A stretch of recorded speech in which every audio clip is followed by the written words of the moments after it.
사도행전 4장 23절에서 31절 말씀 제가 봉독해 드리겠습니다.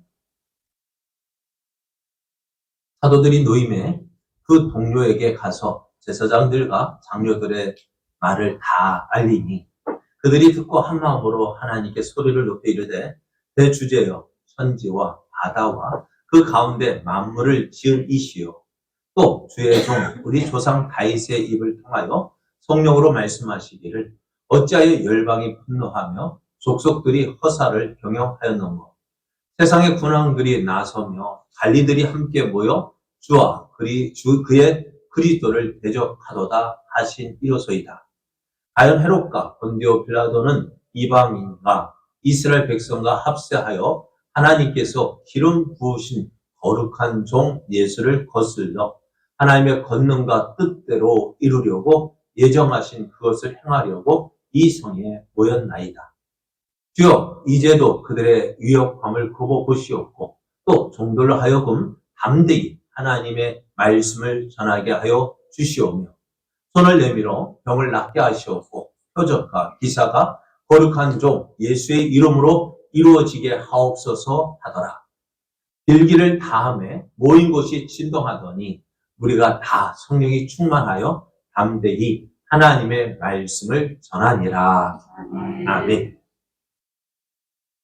할렐루야. 아멘. 3월이 시작되었습니다.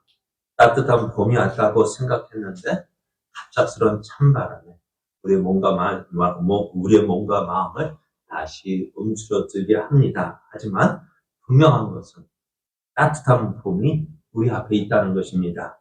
이렇게 봄이 오는 길목에 하나님을 예배하기를 기뻐하여 예배의 자리에 함께하는 여러분에게 하나님의 크신 사랑과 은혜가 충만하기를 예수님의 이름으로 축복합니다. 아멘. 축복합니다. 아멘. 옆에 계신 분과 함께 인사할 때 좋은 날이 오고 있습니다. 좋은 날이 오고 있습니다. 조금만 참으면 됩니다. 조금만 참으면 됩니다. 다음 주에요. 이번 주 토요일 날 뭐가 있을까요? 산수의 축제가 있습니다. 봄이 왔습니다. 네, 오늘 우리에게 주신 하나님 말씀을 통해서 세상에서 승리하는 성도가 되십시오.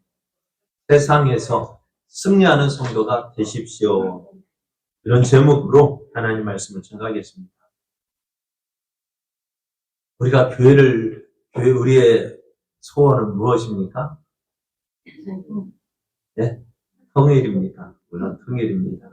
교회를 다니는 우리는 하나님, 주님 언제 오시렵니까? 저희 빨리 오십시오. 그리고 또 그러면서도 소원이 있다면 또 목사의 가장 큰 소원은 뭘까요? 큰 기도 제목은 뭘까요?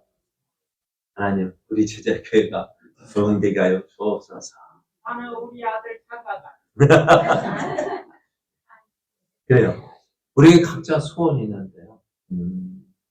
참 교회 다니는 우리는 하나님의 나라가 확장되어지고 든든히 세워지기를 원합니다. 교회가 날마다 부흥되어지기를 원합니다. 그런데 그러면 어떻게 하는 교회가 부흥될까? 하나님께서 교회 부흥은 물론 우리도 노력을 해야 합니다. 하나님이 부흥해 주셔야 합니다. 그러면 어떤 교회가 부흥해야 될까? 우리가 지난주에 말씀을 통해서 살펴보았습니다. 부흥하는 교회는 이런 교회입니다. 그들이 사도들의 가르침을 받아 서로 교제하고 떡을 떼며 오로지 기도하기를 힘썼다 했습니다. 예루살렘 교회가 어떻게요? 사도들의 가르침 받기에 힘썼다 했습니다. 말씀 듣기를 힘썼다 했습니다. 그리고 서로 교제하고 떡을 뗐다 했습니다. 교제하고 떡을 떼는 교회 한 식구로 가족으로 그 교회가 함께 주님을 섬겼습니다. 그리고요 기도하기를 힘썼습니다. 이것이 바로 교회의 참된 모습입니다. 바로 하나님 말 예배하면서 서로가 성도 간에 교제하고 위로는 하나님을 섬기고 좌우 옆으로는 성도를 교제하고 그것이 또 그리함으로 우리의 믿음이 성장되어지는 것입니다. 어디 안에서? 말씀 안에서. 그럼 세상에는 많은 사람들의 모임이 있습니다만은 교회 모임은요 어디서요? 말씀 안에서 하나가 되어지는 그 말씀 안에서 교제하고 떠들 때, 또 한 마음으로 기도할 때에 그 교회가 어떻게 되죠? 성장되어집니다. 그 교회가 하나님을 기쁘시게 하는 교회가 되어지고 하나님을 기쁘시게 할 때 교회가 성장되어지는 것입니다. 그래서 교회가 힘쓸 일은 뭘까요? 날마다 모이기에 힘써야 합니다. 말씀 듣기를 힘써야 되고요. 교제하기를 힘써야 되고 또 기도하기를 힘써야 합니다. 이것이 없다면요, 우리는 어떻게 될까요? 세상 모여가 다를 게 뭐가 있습니다. 저는 세상에서 열심히 모여요. 그러면 이것이 없다면 세상 모임과 다를 게 하나도 없잖아요. 그러나 하나님은요, 어떻게 모이기를 힘쓰는 게, 말씀 듣기를 힘쓰고요, 또 교제하고 하나 되기를 힘쓰는 게, 기도하기를 힘쓰는 교회에 하나님 은혜를 주시고 그 교회를 부흥케 하여 주십니다. 이렇게 초대교회가 이렇게 성장되어지고 있을 때 베드로와 요한을 비롯한 다른 성도들도 어떻게 해요? 계속해서 기도하기를 힘썼는데요. 오늘 말씀에는요, 베드로와 요한이 기도하러 가는 시간에 성전에서 일어난 일을 기록하고 있어요. 베드로와 요한이 제9식 기도 시간에 성전에 기도하러 올라가고 있었습니다. 당시 유대인들은요, 일정한 기도 시간을 가지고 있었습니다. 베드로와 요한도 이러한 기도 시간에 성전에 기도하러 올라갔습니다. 성전에 들어가는 곳에 여러 문이 있는데요. 그날은 미문이라는 곳으로 들어갔어요. 미문이라는 곳에는 어떤 사람이 있어요. 그곳에 나면서부터 한 번도 걸어보지 못한 사람. 그래서 사람들이 너무 불쌍해서 어떻게 해. 야, 그래도 너 먹고 살아야 되지 않겠냐 하면서 성전으로 들어가는 사람들 앞에서 이제 구걸해서 너 먹고 살아라 해서 이 사람을 성전 미문에 데려다 놓고요, 구걸하도록 했습니다. 근데 이 사람 어떨까요? 예루살렘 성전으로 들어가는 사람은 웬만하면 다 아는 사람이었을 거예요. 베드로와 요한도요, 이전에 성전에 기도하러 올라갈 때 이 사람을 보았을까, 안 보았을까요? 전에도 보았어요. 근데 오늘은요, 이상했어요. 오늘은 성전으로 기도하러 갈 때 이 사람 여전히 지나가는 사람 앞에서 어떻게 했을까요? 구걸했어요. 한 분 주십시오. 한 분 주십시오. 한 분 주십시오. 그렇게 구걸을 할 때 어때? 베드로와 요한이 이 사람을 보고 서로 눈을 마주쳤어요. 왜 그랬을까요? 왜 그랬을까요? 한번 그렇잖아요. 우리도 딱 마음이 맞을 때 어떨까요? 베드로와 요한은 그 안에서 어떻게 성령이 일하심을 느꼈어요. 그리고 이 사람을 어떻게 해요? 하나님이 쫓으시길 원한다. 그런 마음이 드는 것 같아요. 그래, 다른 때 같으면 그냥 지나쳤을 텐데, 베드로와 요한이요, 그 사람 앞에 섰습니다. 그랬더니 그 사람이 서니까 어떻게 해요? 이 사람은 더욱 불쌍한 목소리로, 좀 도와주세요. 한 푼 주세요. 달라고 외쳤어요. 근데 베드로와 요한이요, 다른 사람과 달랐어요. 다른 사람은 어떻게 했을까? 그냥 동전을 던져주고 갔을 텐데, 베드로는 이 사람을 보고 이렇게 이야기합니다. 우리를 보라. 우리를 보라는 건 뭐예요? 웬일이지 하고 봤을 거 아니에요. 그랬더니요, 베드로와 요한이요, 뭐라고 해요? 야, 은과 금은 내게 없다. 그런 거예요. 그럼 왜 불렀는데? 왜 불렀대요? 우리를 보라면 뭐 주려고 부를 줄 알았는데, 은과 금은 네가 원하는 은과 금은 내게 없지만, 그러나 무엇이요? 내게 있는 이것을 내게 주겠다. 무엇입니까? 나사렛 예수 그리스도의 이름으로 일어나 걸으라. 이었을까요? 이 사람 어떤 사람이에요? 나면서부터 한 번도 걸어보지 못했던 사람이었어요. 그래 베드로가 그 엎드려 있는 그 앉아 있는 그 사람 어떻게 잡아 일으켜 세웠어요. 어땠을까요? 다른 사람 같으면 어떻게 난리가 났죠. 그죠? 한 번도 걸어보지 못한 사람을 이렇게 세우면 무슨 일이 일어날까요? 난리가 날 거예요. 왜 괴롭히냐고. 그런데 베드로가 그 사람을 오른손을 잡아 일으키니까요. 순간 이 사람의 발목에 힘이 생기더니요. 벌떡 일어서는 거예요. 이 사람도 베드로 어떻게 보면 베드로 깜짝 놀랐을 것이고 일으켜진 이 사람도 깜짝 놀랐을 거예요. 왜요? 한 번도 이런 일이 없었거든요. 그래서 이 사람이 쉬엄섬 한 발자국, 두 발자국 떼다 보니까 어때요? 걷는 거예요. 이게 어떻게 됐을까요? 발짝발짝 뛰어보는 거예요. 힘이 생겨요. 그래서 이 사람, 이야! 이것보다 컸겠죠? 그죠? 이야! 내가 걷는다! 하면서 성전으로 들어가기도 하고, 걸어보기도 하고, 뛰기도 하고, 야! 내가 걷는다 하면서 온 성전을 어떻게 해요? 시끄럽게 했어요. 사람들은 이 소리 난 곳을 주목했을 거예요. 야, 이게 무슨 일이야? 누가 이렇게 난리를 부리는 거야? 그리고 가만히 보니까 어떤 사람이에요? 저 사람 누구예요? 어디서 많이 본 사람이에요. 어디서 봤어요? 미문에서 구걸하던 그 사람이었어요. 그 사람은 어떻게 되었다고? 지금 걷기도 하고 뛰기도 하고 막 소리치며 우리 같으면 그랬는데 이 사람 믿는 사람이었잖아요. 그래 어떻게 했다고? 하나님을 찬양했다. 하나님 감사합니다. 이것을 보니까요, 사람들, 베드로와 요한은 가만히 있었을 거예요. 그런데 이 사람이 막 뛰어노다 정신이 들었어요. 참! 뭐가 생각났을까요? 베드로와 요한, 나를 고쳐준 베드로와 요한이 생각나가지고, 그 베드로와 요한인 것을 얼른 가서 붙잡았어요. 당신이 나를 고쳐주셨습니다. 어떻게 고맙다 하고, 그 베드로와 요한에 감사하려고 하는데 사람, 몰려든 거예요. 그러니까 어떻게 해요? 베드로와 요한이요? 그 사람과 함께 솔로몬의 행각으로 밀려가게 되는 거예요. 많은 사람들이 누구야? 누가 이 사람을 고쳐주었어? 분명히 알거든요. 왜요? 성전 미문에 앉아서 후원하던 그 사람이었어요. 그 사람이 이렇게 뛰게 했어요. 그러니까 누가 이렇게 했어? 누구였을까요?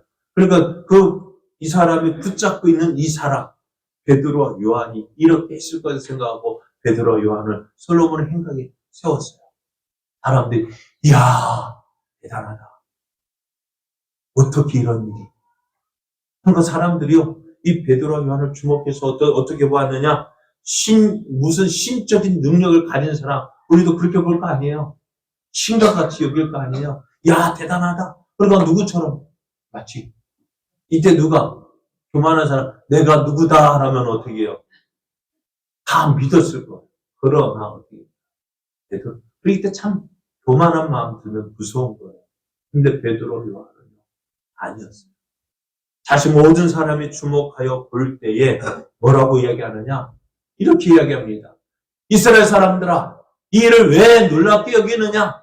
우리 개인의 권능과 경건으로 이 사람을 걷게 한 것처럼 왜 우리를 주목하느냐라고 이야기합니다.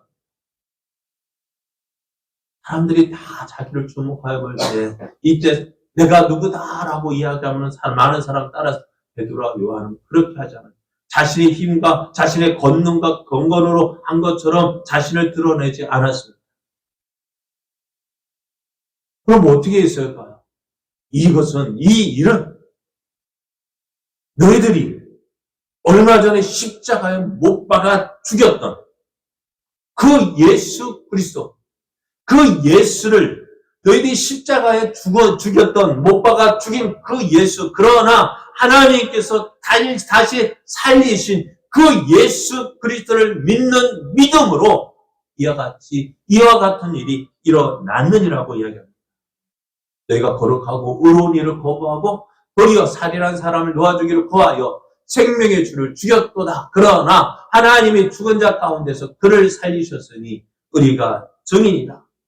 그 이름을 믿음으로 그 이름이 너희가 보고 아는 이 사람을 성하게 하였나니 예수로 말미암아 난 믿음이 너희 모든 사람 앞에서 이같이 완전히 낫게 하였다라고 얘기합니다. 그렇습니다. 베드로와 요한은요 자신을 드러낼 수 있었음에도 불구하고 자신을 드러내지 않아요. 누구를 드러내요? 예수 그리스도를 드러냈습니다. 그 예수님이 누구냐? 모세가 예언했던 모세가 전에 예언했던 나 같은 선지자 하나를 세울 것인데 그 모세가 예언했던 나 같은 선지자, 바로 그 선지자가 바로 예수 그리스도였고, 또 사무엘을 비롯한 모든 선지자들이 예언했던 그 선지자, 그분이 바로 너희들이 십자가에 못 박아 죽였죠. 하나님이 다시 살리신 그 예수라고 전했습니다. 그래서 이 예수님을 통해서 아브라함에게 약속한 복을 받아 누리게 될 수 있다라고 전했습니다. 이렇게 베드로와 요한이요, 십자가에 못 박혀 죽으신 예수님, 또 다시 살아나신 그 예수님을 전할 때요, 이 베드로의 설교를 듣고요, 몇 명이나 믿었다고요? 3,000명이요? 다시 한번 보셔요. 네? 다시 한번 보셔요. 몇 명일까요? 5,000명입니다. 5,000명이 예수님을 믿었다 했습니다. 4절 말씀을 보면은 말씀을 들은 사람 중에 믿는 자가 많으니 남자의 수가 5,000명. 남자만 5,000명. 그러니까 오순절에는 몇 명? 3,000명. 오늘은 남자만 5,000명. 그럼 몇 명 정도 됐을까요? 엄청 낮겠죠. 그러니까 남자의 수만 5,000명이나 했으니까 그 수가 엄청 10,000명 이상은 되었을 것 같아요. 한번 설교했더니 10,000명이나 믿었대요. 우리 인구 반이나 믿었대요. 그래요. 우리에게도 그런 날이 올 줄로 믿습니다. 네. 자, 그래요. 그런데 이렇게 많은 사람이 믿었을 때 베드로와 요한은 얼마나 믿었어요? 그런데요, 그럼 베드로와 요한의 뒤로 어떤 사람 우르르 몰려오는 거예요. 그 사람 누구였냐면은 제사장과 성전 맡은 자와 사두개인들입니다. 그들이 많은 사람들 앞에서 예수 그리스도의 십자가의 죽으심과 부활을 전했더니 이들이 와서 베드로와 요한을 꽉 붙잡는 거예요. 왜 그랬을까요? 이들은, 사두개인들은요, 유대계 종파에 바리새파 있고 사두개파가 있고 열심당원 있고 여러 파가 있는데요. 이 사두개인들은요, 특히 이제 제사장들이 많이 있어요. 제사장들은, 이들은 모세 오경만을 성경으로 받아들이고요, 다른 성경 믿지 않았어요. 그리고 모세 오경에는요, 부활이 없다라고 생각을 했어요. 그래서 부활을 부정합니다. 그런데 지금 어떻게 베드로와 요한이요? 많은 사람들이 무엇을 정언하고 있어요? 예수님의 십자가에 죽으신. 그 예수님 누가 죽였는데요? 사내들은 공회원들, 그곳에 있는 사두개인들이 죽였잖아요. 또 그들이 죽인 예수. 그런데 또 그 예수가 어떻게 해요? 다시 살아났다라는 소식을 전하니까 이들이 어떻게 해요? 듣기 거북했던 거예요. 예수를 죽였다는 것도 좀 그런데 어떻게 해요? 그 자기들이 죽인 그 예수가 다시 살아났다는 사상을 전하니까 어떻게 해요? 거북했어요. 그래서 베드로와 요한을 붙잡았어요. 그래서 재판을 하려고 해도 시간이 너무 늦었어요. 제9시면 오후 3시인데요. 유대인들은 해가 넘어가면 재판을 열 수가 없어요.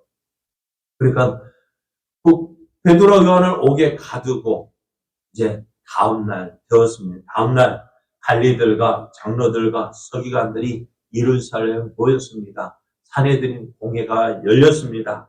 이 자리에는 예수님을 신문하고 예수님을 신성 모독죄로 사형을 선고하고 십자가에 죽게 하였던 대제사장 가야바를 비롯한 다른 제사장들도 있었습니다.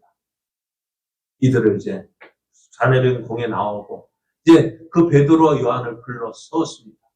어땠을까요? 그 분위기는. 이렇게 이제 대제사장들을 비롯한 산헤드린 공회원들이 쭉 빙 둘러서 베드로와 요한을 가운데 세우고 있는 것은요, 이 사실이 너무나 중대한 사안이었기 때문입니다. 베드로와 요한을 가운데 세운 이 산헤드린 공회원들은 묻습니다. 그러니까 무슨 권세와 누구의 이 이름으로 이 일을 행했느냐? 이들은 베드로와 요한이 했던 게 무엇입니까? 성전 미문에서 구걸하던 그 사람을 고쳐준 그 일과 또 솔로몬의 행각에서 많은 사람들 앞에 전했던 예수 그리스도의 십자가에서 죽으신 그 예수님이 다시 살아나셨다는 이 사실을 전한 그 일들을 너희가 알고 있어요. 그것을 확인하는 거예요. 너희가 이 일을 한 것이 무슨 권세와 누구의 이름으로 일을 행했느냐 묻습니다. 베드로가 이 말을 들을 때요. 베드로와 요한이 예수님과 함께 있었잖아요. 예수님께서 전에 예루살렘에서 가르치실 때에 이 예루살렘의 장로들과 대제사장과 서기관들이요. 예수님께 이렇게 물었습니다. 당신이 무슨 권위로 이런 일을 하는지 이 권위를 준 이가 누구인지 우리에게 말하라 했습니다. 전에 예수님께 했던 그 물음을 지금 누구에게요? 베드로와 요한에게 너가 무슨 권위와 무슨 권세로 이런 일을 행했느냐? 베드로 이 말을 들을 때 어떻게 전에 예수님에게도 이런 질문을 하더니 오늘 나에게도 하는구나. 그러면서 어떻게 되었을까요? 우리가 지금 예수님 하셨던 그 일을 그대로 하고 있구나.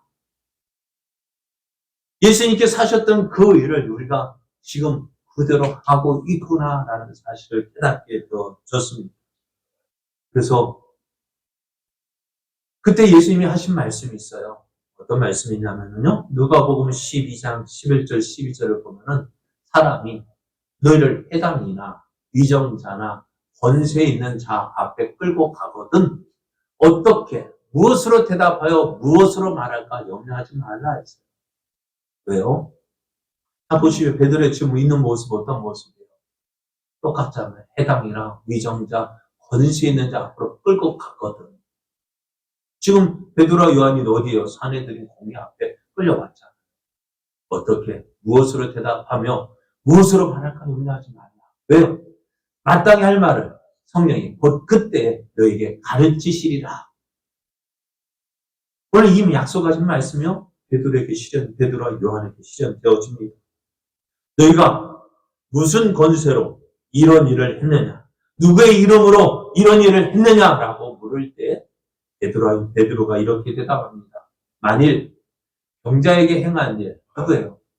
나면서부터 걷지 못한 이 사람에게 한 일에 대하여 이 사람이 어떻게 구원을 받았느냐라고 우리에게 묻는다면 어떻게 하겠다고요? 너희와 모든 이스라엘 백성들은 알라. 너희가 십자가에 못 박고 하나님이 죽은 자 가운데서 살리신 나사렛 예수 그리스도의 이름으로 이 사람이 건강하게 되어 너희 앞에 섰다는 거예요. 많은 사람이 봤잖아요. 누구요? 나면서 그 사람 누군지 알잖아요. 나면서부터 걷지 못했다는 사람 누가 알아요? 다 알아요. 예루살렘 사는 사람 다 알아요. 그런데 그 사람이 지금 고침 받은 거 누가 했느냐? 어떻게 했느냐 할 때 너희가 십자가에 못 박고 하나님이 죽은 자 가운데서 살리신 그 나사렛 예수 그리스도의 이름으로 이 사람이 건강하게 되었다라고 이야기합니다. 하나님 말이 너희들이 예수님을 인정하지 않고 십자가에 못 박아 죽였지. 그러나 하나님은 어떻게 했다고? 이 예수는 너희 건축자의 버린 돌로서 집 모퉁이의 머릿돌이 되었다 했습니다. 예수님은 이스라엘 백성들이 버린 돌이었지만 예수님을 다시 살아나게 하셔서 모퉁이의 머릿돌이 되게 하셨다고 말씀합니다. 당시 모퉁이의 머릿돌은요, 벽과 벽을 연결해 주었고 건물을 지을 때요, 기준으로 삼는 아주 중요한 역할을 했습니다. 따라서 예수님을 머릿돌이라 한 것은요, 모든 것 가운데서 예수님의 우월성을 나타내고 있습니다. 그래서 베드로가 이렇게 이야기합니다. 다른 이로서는 구원을 받을 수 없지만 천하 사람 중에 구원받을 만한 다른 이름을 우리에게 주신 일이 없다. 누구를 믿어요? 누구를 통해서요? 예수 그리스도를 통해서는 우리가 구원받을 수 없다 했어요. 그 다른 이름으로 구원받을 수 없고 우리가 지금 이 일을 행한 건 누구예요? 예수 그리스도의 이름으로 이 사람을 어떻게 구원했다, 안전히 고쳐주었다라고 이야기합니다. 그러니 베드로와 요한이 이렇게 말하는 것을 보고요. 공회원들 깜짝 놀랍니다. 왜 그럴까요? 오늘 말씀을 보면은 베드로 이 사람들이 보았을 때에 갈리들이 보았을 때 예수님을 어떻게 보았느냐? 이 베드로와 요한을 어떻게 보았느냐? 13절 말씀에 그들이 베드로와 요한이 담대하게 말함을 보고 그들을 본래 학문 없는 범인으로 알았다. 배운 것도 없는 사람. 이들은 전문적인 교육을, 랍비의 교육을 받지 않은 사람으로 여겼어요. 그런데요, 베드로와 요한이요, 어떻게 해요? 그 공회원들 앞에서 말할 때요, 그 논리적이고 그들이 확신이 가득 찼기 때문에 뭐라고 말할 수도 없는 거예요. 뭐라고 변명할 수도, 비난할 수도 없는 거예요. 왜 그럴까요? 예수님께서 말씀하신 대로 성령님께서 저들과 함께 하셨고, 저들을 말하게 하셨기 때문입니다. 공회원들은 베드로와 요한이 전에 예수님과 함께 있었던 줄을 알고 있었지만은, 이제 어떻게 할 수가 없었습니다. 또한 병에서 고침을 받은 사람이 베드로와 요한과 함께 서 있거든요. 그러니까 비난할 수도 없고요. 또 이 사람이 고침받은 것이 너무나 분명하기 때문에 이 사람 고침받은 부인할 수가 없는 거예요. 그럼 어떻게 할까요? 이 모든 일이 어떻게 일어났어요? 예수 그리스도를 믿는 믿음으로 되어졌다 했습니다. 그러면 어떻게 할까? 이 사람들을 이 일에 대해서 어떻게 할까? 공회원들이 베드로와 요한을 잡히 나가라니 서로 의논합니다. 어떻게 할까? 이대로 내버려 두었다가는 어떻게 될까요? 자기들이 십자가 못 박아 죽인 그 예수가 다시 살아났고 그 이름으로 그 이름이 전파되어지는 걸 막을 수가 없는 거예요. 이들은 생각하고 결정합니다. 어떻게 해요? 이들을 위협해서 이제 예수의 이름으로 말하지는 못하게 가르치지 말라. 그렇게 결정합니다. 베드로와 요한을 불렀습니다. 이렇게 이야기합니다. 도무지 예수의 이름으로 말하지도 말고 가르치지도 말라. 어떻게 했어요? 공회에서 그렇게 결정합니다. 그때 베드로와 요한이 뭐라고 했을까요? 우리는 어떻게 됐을까요? 공회라면 어떤 겁니까? 법원에서 그렇게 결정됐다는 거예요. 나라에서, 국가에서 그렇게 정했다는 거예요. 어떻게 될까요? 나라의 응답에 그대로 순종해야 될까요? 법에 나라가 정했으니까. 법으로 정하니까, 국가에서 명령하니까. 오늘 한번 생각해 보십시오. 우리도 지난 코로나 때 이런 아픈 기억이 있잖아요. 어떤 코로나 때문에 모이지 말라 하니까. 예, 하고. 그래도 우리 교회는 감사했어요. 왜 모이지 말라는 숫자가 몇 명이었냐? 20명이었거든요. 감사하게도 우리 교회는 20명이 그때 안 되었던 것 같아요. 그래서 우리는 모였습니다. 그런데 우리 교회도 이 좁은 교회도 20명, 중앙교회도 20명, 제일교회도 20명, 수십만, 여의도 순복음교회도 그 10만 몇만 명 모이는 교회도 20명. 말도 안 되는 정책이었어요. 모이지 말라 하니까요. 어떻게 했죠? 안 모였습니다. 성경에도 듣도 보지도 못했던 비대면 예배가 드려졌어요. 그럼 비대면 예배가 어디에 있어요? 예배는 어디서 드려야 될까요? 그런데 대부분, 그러니까 어떻게 우리는 참 아쉬운 모습으로 지난날 이야기하고 후회하고 있는 거예요. 우리가 회개해야 돼요. 하나님. 우리는 말없이 순종했어요. 아무런 저항도 하지 모이지 말라니까, 그런가 보다. 안 모였어요. 그러나, 그것 때문에 지금 우리 교회 어떻습니까? 교회가요. 교인들이 지금 그렇잖아도 가난한 성도들이 많은데, 더 많은 가난한 성도들이 만들어졌습니다. 예전에는 어땠을까요? 우리가 어제 지난 3.1절을 맞이했을 때, 그때 일제 치하 시대에 우리는 어떻게 신앙생활을 했습니까? 죽기를 각오하고 신앙생활을 했잖아요. 신사참배를 때 국가의 결정이잖아요. 나라에서 결정했잖아요. 이거는 국민의 국민 의례다.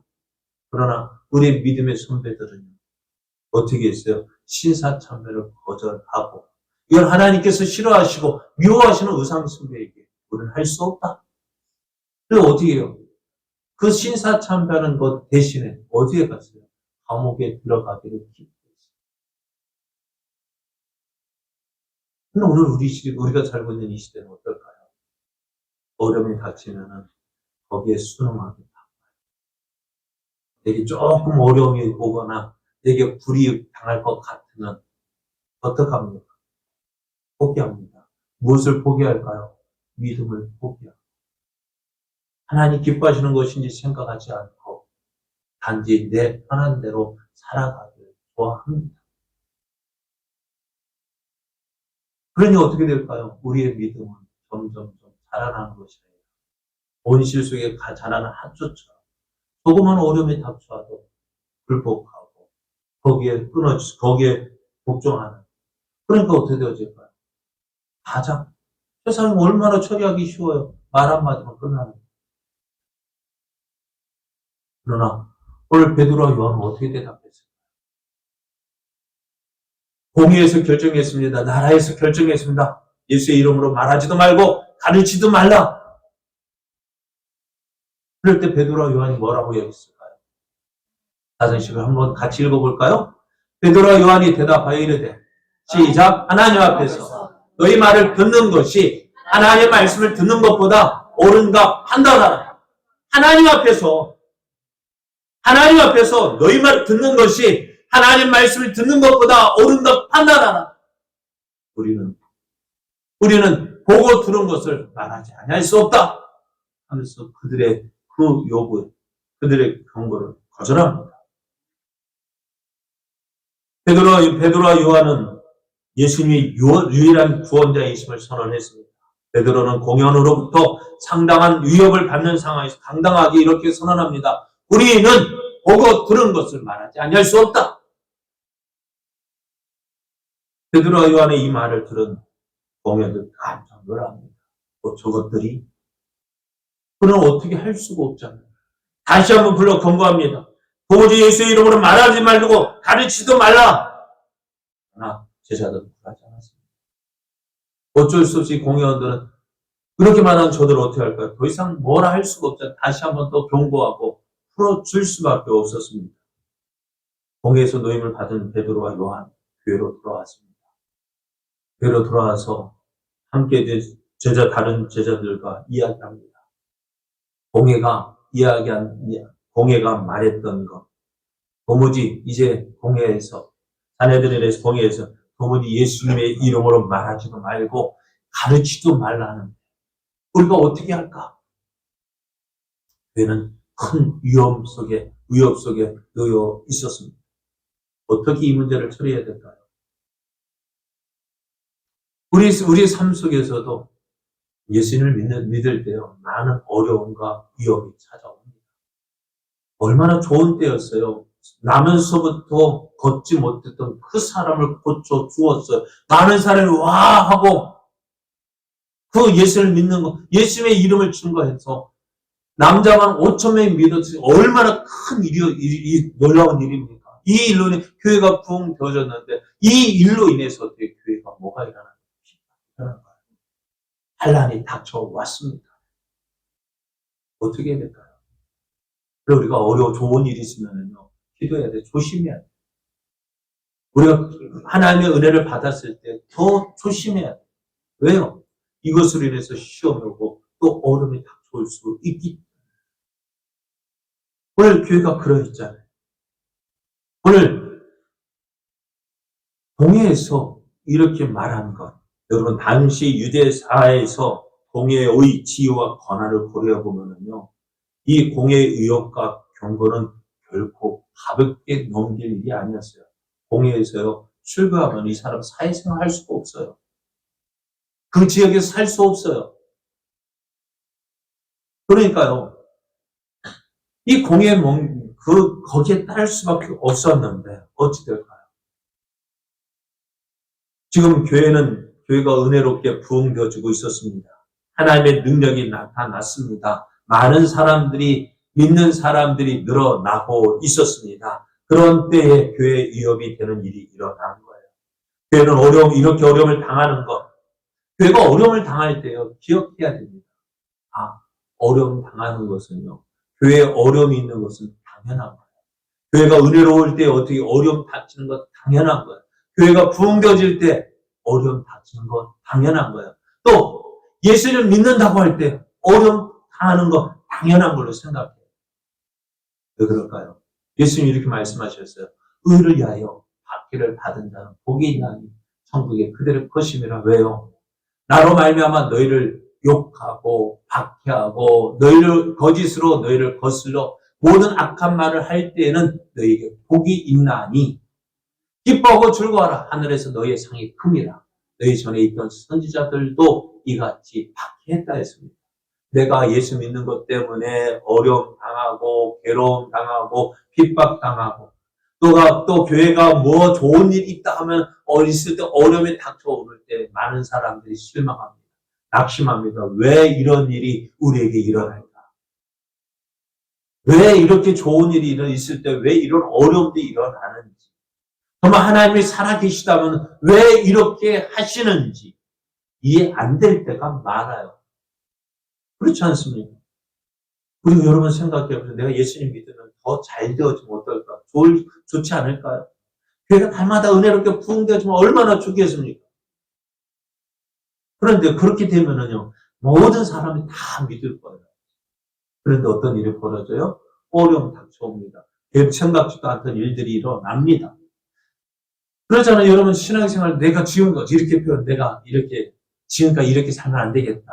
내가 믿음생활 이렇게 하면 안 되겠다. 깨닫고요.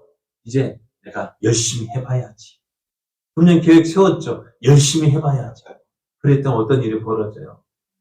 열심히 하려고 했더니 방해하는 일들이 일어나잖아요. 그렇지 않습니까? 기도하려고 마음먹었더니 생각지도 않던 사람들 찾아오고, 한번 오랜만에 금식기도 하면 했더니 밥 먹자는 이야기는 왜 그리 많은지. 그런 일들이 있을 때, 나는 안 되는가 봐. 포기할 때가 얼마나 많습니까? 그러니까 어떻게 돼요? 예전 모습 그냥 그대로 있잖아요. 그런데 어떻게, 그것이 믿는 자에게 일어나는 당연한 일이에요. 왜요? 세상이라고 표현하기, 마귀는요, 우리가 하나님의 뜻을 이루는 거 기뻐하지 않아요. 우리를 통해서 하나님의 뜻이 이루어지고 하나님의 영광 나타나는 기뻐하지 않아요. 어떻게 해서든지 막고 싶어요. 어떻게 해서든지 방해하고 싶어요. 오늘 제자가, 그렇죠. 베드로, 요한이, 미문이, 그 사람은, 나면서부터 거치부터 그 사람 고쳤더니 어떻게 해서 많은 사람이 믿었어요. 이대로 내버려 두었다면 어떻게 돼요? 교회가 더 기하급수적으로 부흥될 것 같으니까 막는 거예요. 방해하는 거예요. 또 오늘 내가 믿음 생활할 때 어려운 닥쳐는, 당연하구나. 어떻게 해요? 예수님도 말씀하셨잖아요. 너희 전에 있던 선지자들도 이같이 박해 받았다는 거예요. 믿음 생활 하려면은, 믿음 생활 잘 하려고 하면은 어떤 일이 닥쳐온다고요? 어려움이 닥쳐온다는 거예요. 핍박이 있다는 거예요. 그러니까 내가 어려운 믿음 생활 하려는데 왜 이런 일이 어려운 일이 닥쳐오느냐? 당연한 것으로 생각하십시오. 당연한 거예요. 왜 그럴까요? 오늘 교회가 이런 일이 닥쳤을 때 교회는 어떻게 했을까요? 교회는 어떻게 했을까요? 제자들이 교회에서 알렸을 때 교회가 모였습니다. 기도합니다. 29절에 30절을 보면 주여 이제도 그들의 이역함을 굽어보시오. 또 종들로 하여금 담대히 하나님 말씀을 전하게 하여 주시오며, 주여 이제도 그들의 이역함을 굽어보시고 종들로 하여금 담대히 하나님 말씀을 전하게 하여 주옵소서. 그리고 30절에는 손을 내밀어 병을 낫게 하시고 표적과 기사가 거룩한 종 예수의 이름으로 이루어지게 하옵소서. 그렇게 기도합니다. 여러분, 교회가 지금 이런 어려움을 당한 이유가 무엇 때문입니까? 그때 베드로 요한이 그 미문에 앉아있던 그 사람을 고치지 않았더라면은 이런 일이 일어나지 않았을 거 아니에요. 그런데 제자들이요, 계속 기도합니다. 주여, 어떻게 해달라고? 손을 내밀어 병을 낫게 하옵시고 표적과 기사가 거룩한 종 예수의 이름으로 날 이루어지게 하옵소서. 어려움을 당해도 핍박을 당해도 우리가 주의 이 뜻을 이루게 하여 달라고 기도합니다. 교회는 하나님께서 대적자들의 위협을 굽어보시고 담대히 복음을 전할 수 있게 해달라고 기도합니다. 교회는요, 하나님 우리가 어려워요, 힘들어요, 도와주세요, 이 어려움에 벗어나게 해달라고 기도하지 않고요, 오히려 이 어렵고 위험한 상황에서도 담대히 복음을 전할 수 있게 해달라고 기도합니다. 주와 표적과 기사가 예수 그리스도의 이름으로 일어날 수 있도록 기도합니다. 그가 이것 때문에 어려움에 닥쳤음에도 불구하고 하나님, 그러나 그 일로 인해서 어떻게 많은 사람들이 복음을 들었습니다. 많은 사람들이 예수를 믿게 되었습니다. 그래서 제자들은 복음을 전하기 위해서 이런 위협을 감수하고 다시 이런 일을 행하게 해달라고 기도하고 있습니다. 이것이 믿는 자의 모습이에요. 하나님은 어려움 벗어나게 해주십시오가 아니라 이 어려움 가운데서도 나를 통해서 누가 증거되어질 예수 그리스도의 이름이 증거되기를 원하셨어요. 그 빌기를 다할 때 어떻게 되었습니까? 모인 곳이 진동하더니 하나님이 그 기도를 들으셨습니다. 그리고 우리가 다 성령이 충만하여 담대히 하나님 말씀을 전했다 말씀합니다. 왜 그럴까요? 이것이 하나님 기뻐하신 뜻이었기 때문입니다. 이것이 교회를 향한 하나님의 뜻이었기 때문입니다. 사랑하는 여러분, 예수를 믿는다는 것이 무엇일까요? 여러분 예수님 믿죠? 예수를 믿는 이유가 무엇입니까? 하나님께서 우리 그 예수를 믿는다는 것은 뭘까? 내가 원하는 것을 얻기 위해서 믿는 것이 아니라 처음에는 내가 원하는 것 얻기 위해서 믿었지만 점점 자라면서 우리를 향한 하나님의 뜻을 깨닫는 거예요. 그 뜻을 이루어가는 거예요. 하나님께서 우리에게 원하시는 것이 뭘까요? 우리가 건강하게 잘 먹고 잘 살기 원하는 것? 물론 그것도 있습니다만 그것보다 더 귀한 뜻이 있어요. 무엇입니까? 예수님께서 이 땅에 오신 이유가 뭘까요? 인자가 온 것은 잃어버린 자를 찾아 구원하려 함이라 했습니다. 제자들에게 성령을 충만해 성령이 임하게 하신 이유가 뭘까요? 오직 성령이 너에게 임하시면 너희가 권능을 받고 예루살렘과 온 유대와 사마리아 땅끝까지 이르러 내 증인이 되리라. 예수 그리스도의 증인이 되어지는 것. 그게 뭡니까? 잃어버린 자를 찾아 구원하는 것입니다. 그러면은 우리가 하나님 내가 잘 돼야 많은 사람이 예수님 믿을 거 아니에요. 물론 그럴 수도 있죠. 그러나 그것보다 더 중요한 것은 내가 있는 이 자리에서 나를 통해서 하나님의 살아계심을 보이기를 원하셔요. 물론 잘 되는 거 하나님의 영광이 나타날 수도 있죠. 그러나 그것보다도 내가 어려운 가운데서도 힘든 일을 당하는 가운데서도 그 믿음을 잃지 않고 그 하나님을 포기하지 않고 그 하나님을 믿고 그 하나님의 도우심으로 세상에 맞서서 내가 이렇게 어려움을 당하지만은 내가 믿음을 지킴으로 하나님이 함께 하시는 것을 보여주고 그로 인해서 그 하나님의 도우신 은혜로 그 어려운 가운데서 승리하는 그것을 통해서 하나님이 살아계시는구나. 하나님이 정말 저와 함께 하시는구나. 그것을 보여주기를 원하십니다. 어려운 가운데 있지만 힘든 가운데 있지만 어떻게 돼요? 그곳에서도 함께 하시는 주님,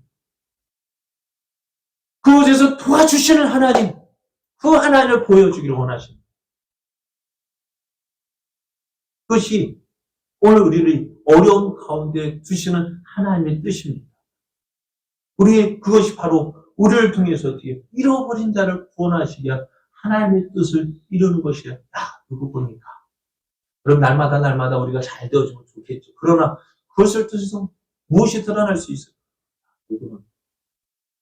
그러나 오늘 주님은 우리를 어려운 가운데서 함께 하시고 도우셔서 그 어려운 가운데서도 주님 찾고 의지하는 그 믿음의 모습 보면서 저렇게 믿는구나. 저렇게 하나님 믿고 의지할 때 도와주시는구나. 그러니까 교회가 어떻게 돼요? 초대교회 때 핍박 속에서 어려움 속에서 그 믿음을 지켰더니 많은 사람 그것을 보고 어때요? 하나님을 찾고 하나님 의지하게 되어졌죠. 교회가 부흥되고 번성될 때 많은 사람 믿었을까요? 물론 믿었겠지만은 배부르고 등 따스고 배부르고 어떻게 교회가 어떻게 되어졌어요? 오히려 부패하게 되어졌어요. 오늘 하나님께서 우리에게 원하시는 것. 지금 오늘 왜 우리를 어려운 가운데 버려 두셨을까요? 거기에 하나님의 뜻이 있는 거예요. 왜 내가 원치 않는 일을 만나게 하셨을까요? 거기에 하나님의 뜻이 있는 거예요. 무엇을요? 너를 통해서 나를 보여주길 원합니다.